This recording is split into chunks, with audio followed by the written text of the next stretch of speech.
మళ్ళీ అత్త కొంచెం అయిన తర్వాత కొంచెం అయిన తర్వాత ఎందుకు మళ్ళీ అత్త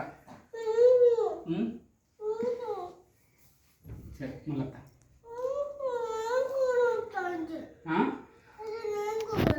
డ్యూటీ కానీ అన్నాడా నైట్ భయపడతావు మళ్ళా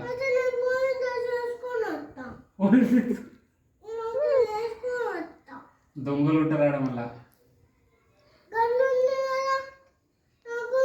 షూట్ చేయొద్దు, అట్లా కొట్టాలి కానీ షూట్ చేయొద్దు. నీకు లాఠీ లేదు కదా, నీకు లాఠీ లేదు కదా కొనియన్నా. వాళ్ళంతా పెద్దోళ్ళు ఉంటారు, మళ్ళీ నిన్ను అట్టే కొడతారు. నిన్ను వాళ్ళు పెద్దగా ఉంటారు దొంగలు, నిన్ను కొడతారు అట్టినే. నువ్వేమో చిన్నగా ఉన్నావు కదా, పెద్ద అయిన తర్వాత నువ్వు కూడా అట్లనే